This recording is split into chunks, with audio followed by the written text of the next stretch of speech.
പ്രിയപ്പെട്ട സുഹൃത്തുക്കളെ, SIR-മായി ബന്ധപ്പെട്ട് ഒരുപാട് സംശയങ്ങൾ ചോദിച്ചിട്ടുണ്ട്. അതിനുള്ള വിവരങ്ങൾ ഈ വീഡിയോയ്ക്ക് ശേഷമുള്ള വീഡിയോകൾ ഞാൻ ഒരുപാട് കാര്യങ്ങൾ ഉൾപ്പെടുത്താം.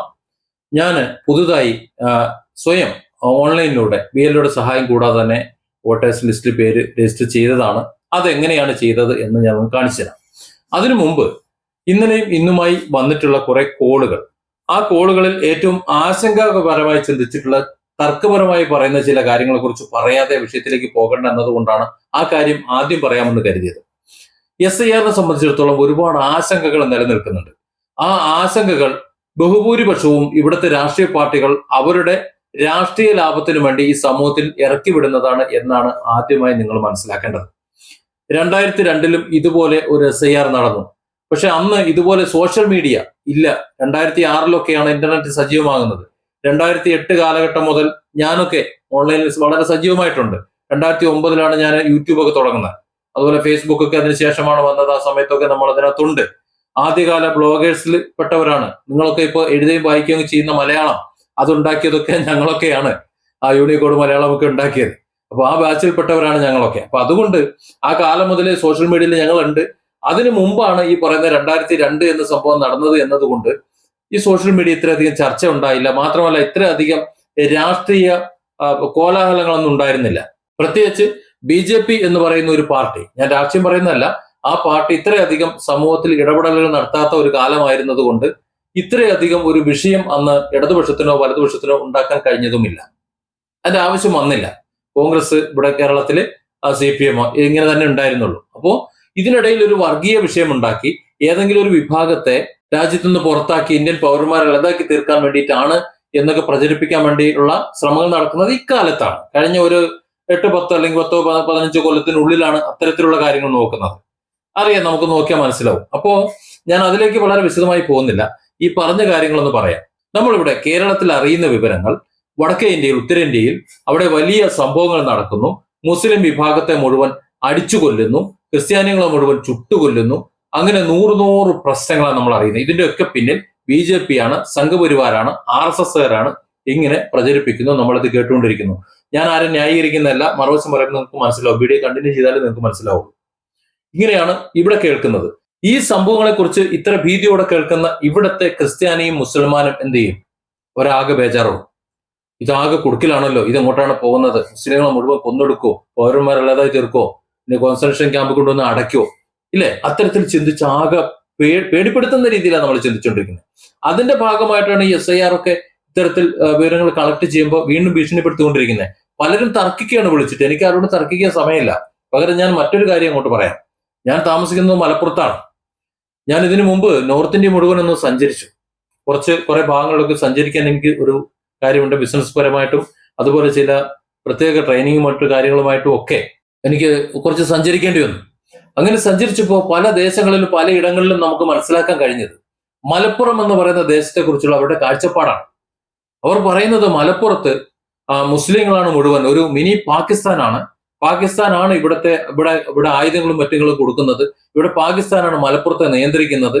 ഇവിടെ ക്ഷേത്രങ്ങളുണ്ട്. ആ ക്ഷേത്രങ്ങളിലൊക്കെ ഇവിടുത്തെ ഹിന്ദു സ്ത്രീകൾ അവിടെ ക്ഷേത്രത്തിലേക്ക് പോകുന്ന സമയത്ത് അവരെയൊക്കെ ബലാത്സംഗം ചെയ്യുന്നു, അവരെ പിടിച്ചടിക്കുന്നു, അവരെ കൊല്ലാൻ ശ്രമിക്കുന്നു, ക്ഷേത്രങ്ങളെ പൊളിക്കുന്നു.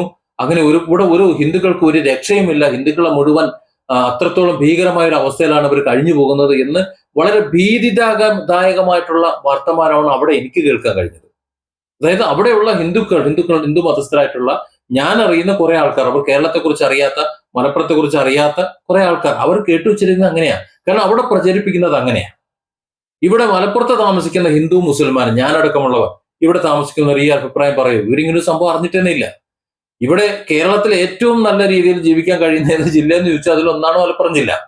ഏകോദര സഹോദരങ്ങളെ പോലെ എന്ത് വിഷയം നടന്നാലും ഇവിടെ അത് ഏൽക്കാറില്ല. ഇവിടെ ക്ഷേത്രം പൊളിക്കാനോ പള്ളി പൊളിക്കാനോ ആരും അങ്ങോട്ടും ഇങ്ങോട്ടും പോകാറില്ല. ഇനി അഥവാ ആരെങ്കിലും ഇറങ്ങണമെങ്കിൽ 2 കൂട്ടരും കൂടെ തന്നെ അവരുടെ കുത്തിന് പിടിച്ചിട്ട് എന്താണ് എന്റെ പരിപാടി എന്ന് ചോദിക്കും. ഒരാള് ഒരു ആക്സിഡന്റ് ആയി റോഡിൽ വീണ് കഴിഞ്ഞാൽ അത് ഹിന്ദു ആണോ മുസൽമാനാണോ നോക്കുന്നില്ല. അവനെ അപ്പൊ തൂക്കിയെടുത്തോണ്ട് പോകും. ആരായാലും തൂക്കിയെടുത്ത് ആരാണ് പണം മുടക്കുന്നതെന്ന് നോക്കൂല. ആരാണ് കൊണ്ടുപോകുന്നത് അവർ അല്ലെങ്കിൽ അവരുമായി ബന്ധപ്പെട്ടവർ പണം മുടക്കും. എല്ലാ ട്രീറ്റ്മെന്റും എല്ലാം കൊടുക്കും. ബാക്കിയൊക്കെ പിന്നെയല്ലേ. ആശുപത്രിയിൽ എത്തിക്കും, അവരുടെ ജീവൻ രക്ഷിക്കാനുള്ള എല്ലാ കാര്യങ്ങളും ചെയ്യും. അത് കഴിഞ്ഞാണ് അവൻ ഹിന്ദു ആണോ മുസൽമാനാണോ പേരെന്താണ് ആരുടെ മകനാണ് ആരുടെ മകളാണെന്നൊക്കെ അറിയുന്നത്. അതാണ് മലപ്പുറം എന്ന് പറയുന്നത്. അതിന് ഏറ്റവും വലിയ ഉദാഹരണമാണ് കൊറോണ സമയത്ത് ഫ്ലൈറ്റ് ആക്സിഡന്റ് കരിപ്പൂർ ഉണ്ടാകുന്ന സമയത്ത്. ഞാനും ഉണ്ടാകുന്ന സമയത്ത് എന്റെ വീടിന്റെ ഏകദേശം അടുത്താണ്. എന്റെ കാറും ഞാൻ കൊണ്ടുപോയിരുന്നു. അവിടെ ആ കൊറോണ സമയത്ത് ആരും പുറത്തിറങ്ങാതിരുന്നില്ല. ഫ്ലൈറ്റ് വീണിട്ട് അയ്യോ ഞാൻ കൊറോണ വരുമെന്ന് ആരും ചിന്തിച്ചിരുന്നില്ല. നിങ്ങളൊന്ന് ചിന്തിക്കണം, വിദേശത്ത് നിന്ന് ആൾക്കാർ വരുമ്പോൾ അവർക്ക് സ്വന്തം വീട്ടിൽ കയറാൻ സമ്മതിക്കാതെ ആൾക്കാർ ആട്ടിവിട്ടിരുന്ന കാലമാണ്. ആൾക്കാർ അടിച്ചോടിച്ചിരുന്ന കാലം. സ്വന്തം വീട്ടില് വർഷങ്ങൾക്ക് ശേഷം വീട്ടിലേക്ക് വരുമ്പോൾ, ഗൾഫുകാരൻ വീട്ടിലേക്ക് വരുമ്പോൾ നാട്ടിലേക്ക് കണ്ടുപോരുന്ന പറയുന്നതിൽ സ്വന്തം നാട്ടിൽ നിന്നും നാട്ടുകാർ താച്ചാട്ടുന്ന കണ്ടുകൂട്ടുന്ന സമയത്താണ്. അതേ സമയത്താണ് ഒരു ഫ്ലൈറ്റ് ആക്സിഡന്റ് നടന്ന സമയത്ത് എല്ലാ മനുഷ്യരും കൂടെ പാഞ്ഞു ചെന്ന് ഇനി അത് പൊട്ടിത്തെറിക്കുകയോ മറ്റെന്തെങ്കിലും ഉണ്ടാവും ഒന്നും നോക്കാതെ ജീവൻ പണയം വെച്ച് മുഴുവൻ ആൾക്കാരെയും രക്ഷപ്പെടുത്തി കിട്ടുന്ന വാഹനങ്ങളിൽ ആശുപത്രിയിൽ കൊണ്ടുപോയത്. അത് മലപ്പുറത്തിന്റെ പ്രത്യേകതയാണ്. ഇത്തരത്തിൽ ഏറ്റവും അധികം സാഹോദര്യം നിലനിൽക്കുന്ന കേരളത്തിലെ ഏറ്റവും മനോഹരമായ ജില്ലയിൽ ഇവിടുത്തെ ഹിന്ദുക്കളും മുസ്ലിങ്ങളും സാക്ഷ്യം പറയും. ഏതാനും ചില വർഗീയവാദികളുടെ കാര്യമല്ല ഞാൻ പറയുന്നത്. എല്ലാത്തിലും ഹിന്ദു ആയാലും മുസ്ലിം ആയാലും കുറച്ച് വർഗീയവാദികൾ രണ്ട് വിഭാഗത്തിലുണ്ട്. ഞാൻ അവരുടെ കാര്യമല്ല പറയുന്നത്. ഇവിടെ ജീവിക്കുന്ന സാധാരണക്കാരുടെ കാര്യത്തില, വിശ്വാസികളുടെ കാര്യത്തില, മനുഷ്യരുടെ കാര്യത്തില.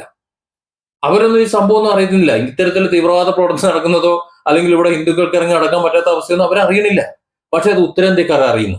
എന്നതുപോലെയാണ് നമ്മൾ ഉത്തരേന്ത്യയിൽ നമ്മൾ ഇവിടെ ഓരോ കാര്യങ്ങൾ അറിയുന്നത്. ഇവിടെയും അങ്ങനെ നമ്മൾ അവിടെ ചെന്ന് അന്വേഷിക്കുമ്പോൾ അങ്ങനെയൊന്നുമില്ല. വലിയ വലിയ കഥകൾ കേൾക്കും. അവിടെ ചെല്ലുമ്പോൾ രണ്ട് ചേരികളായിരിക്കും, രണ്ട് ഗോത്ര സമൂഹങ്ങളായിരിക്കും, അവർ ചിലപ്പോൾ രണ്ട് മതസ്ഥരായിരിക്കാം. അങ്ങനെയാണ് നടക്കുന്നത്. ഇതിന്റെ താഴെ ഒന്ന് ന്യായീകരിക്കും.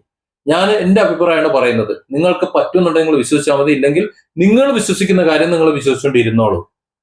എനിക്കിവിടെ വോട്ടർമാരോട് പറയാനുള്ളത്, ഇത്തരത്തിലുള്ള കഥകൾ പല കഥകളും അങ്ങോട്ടും ഇങ്ങോട്ടും പ്രചരിക്കും. അത് പ്രചരിപ്പിക്കും. അത് രാഷ്ട്രീയ ലാഭത്തിന് വേണ്ടി ഓരോരുത്തർ ചെയ്യുന്നതാണ്. വോട്ട് കിട്ടാൻ വേണ്ടി ഓരോ വിഭാഗത്തിന്റെ ഒരു പ്രദേശത്ത് ഏത് വിഭാഗമാണ് കൂടുതൽ അവരുടെ വോട്ട് കൈക്കലാക്കാൻ വേണ്ടി അവിടെ നിന്നുകൊണ്ട് അടിക്കുന്ന അടിച്ചുവിടലുകളാണ്. അത് പലരും പല രീതിയിൽ അടിക്കും. എല്ലാ രാഷ്ട്രീയക്കാരും അതിന് മോശമൊന്നുമല്ല. നമ്മൾ വിശ്വസിക്കുന്ന നമ്മൾ പ്രവർത്തിക്കുന്ന രാഷ്ട്രീയക്കാർ നല്ലത്, ബാക്കിയുള്ളൊരു മോശം എന്ന് കരുതി ചിന്തിക്കുന്നത് കൊണ്ടാണ്. അല്ലാതെ അതിന്റെ മറുവശം ഇറങ്ങി ചെവഞ്ഞുണ്ടാക്കി കഴിഞ്ഞാൽ അത് കാണാൻ നമുക്ക് സാധിക്കും, എളുപ്പത്തിൽ നമുക്ക് കണ്ടെത്താൻ സാധിക്കും. അപ്പൊ അത്തരത്തിൽ പ്രചരിപ്പിക്കുന്ന പ്രചരണങ്ങളിൽ ഒന്നാണ് മലപ്പുറം എന്ന് പറഞ്ഞാൽ ഇവിടെ വലിയ ഒരു പ്രശ്നമാണ്. പാകിസ്ഥാനിൽ നടക്കുന്ന പോലുള്ള കാര്യങ്ങൾ ഇവിടെ നടക്കുന്നു. പാകിസ്ഥാൻ ആയുധങ്ങൾ കൊടുക്കുന്നു.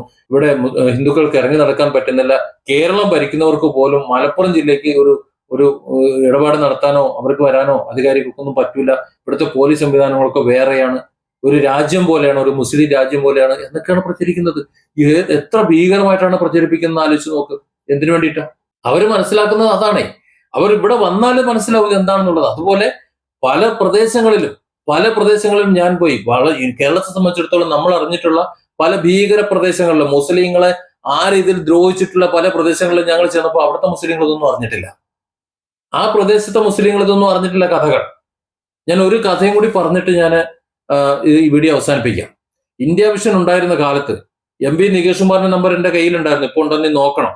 അന്ന് ഞാൻ അറവങ്കര എന്ന് പറയുന്ന ഒരു സ്ഥലത്ത് നിൽക്കുമ്പോൾ, മലപ്പുറം ജില്ലയിലെ അറവങ്കര എന്ന് പറയുന്ന സ്ഥലത്ത് നിൽക്കുന്ന സമയത്ത് ചാനലിൽ TV-യിൽ എഴുതി കാണിക്കുന്നുണ്ട് അറവങ്കരയിൽ CPM SDPI സംഘർഷം എന്ന്. അറവങ്കരയിലാണ് ഞാൻ നിൽക്കുന്നത്. എന്റെ അടുത്ത് SDPI-കാരുണ്ട്, CPM-കാരുണ്ട്. ഞങ്ങൾ മുഖാമുഖം നോക്കുന്നത് എവിടെ സംഘർഷം. ഞങ്ങൾ മുഴുവൻ തെരഞ്ഞു. അറവങ്കരയിലും പൂക്കോട്ടൂരും വെള്ളോമ്പുറം അത്താണിക്കലും പുല്ലാരയിലും അടക്കമുള്ള മുഴുവൻ ഭാഗങ്ങളും തെരഞ്ഞു. ഇനി എവിടെയെങ്കിലും ഉണ്ടോ? എവിടെയും അങ്ങനെ ഒരു സംഭവം തന്നെ ഇല്ല. നികേഷ് കുമാറിനെ വിളിച്ചപ്പോൾ നികേഷ് പറയുന്നത് മലപ്പുറം റിപ്പോർട്ടർ കൊടുത്ത വാർത്തയാണ് എന്നാണ്. മലപ്പുറം റിപ്പോർട്ടർ ചോദിച്ചപ്പോൾ അത് അവിടെ നടക്കുന്നുണ്ട് എന്ന് പറഞ്ഞ് ഫോൺ അങ്ങോട്ട് വെച്ചു. പിന്നെ ഫോൺ വിളിച്ചിട്ട് എടുക്കണില്ല. വാർത്തകൾ സൃഷ്ടിക്കുകയാണ്.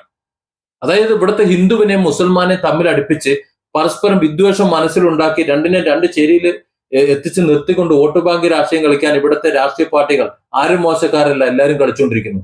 അതിൽ ചെന്ന് വീണുകൊണ്ട് ആ വാക്കുകൾ വിശ്വസിച്ചുകൊണ്ട് ഇത്തരത്തിൽ നടക്കുന്ന ആ പ്രവർത്തനങ്ങളെ കൂടി അതിനേക്കാൾ ഉൾപ്പെടുത്തരുത് എന്നാണ് എനിക്ക് പറയാനുള്ളത്. എനിക്കതാ പറയാനുള്ളത്.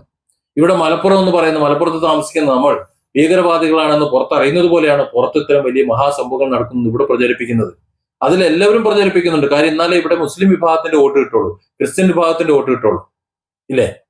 അവിടെ ഹിന്ദു വിഭാഗത്തിന്റെ വോട്ട് കിട്ടണമെങ്കിൽ ഇവിടെ ഇങ്ങനെയാണെന്ന് പറയണം, തങ്ങൾ മുസ്ലിമിനെതിരാണെന്ന് പറയണം.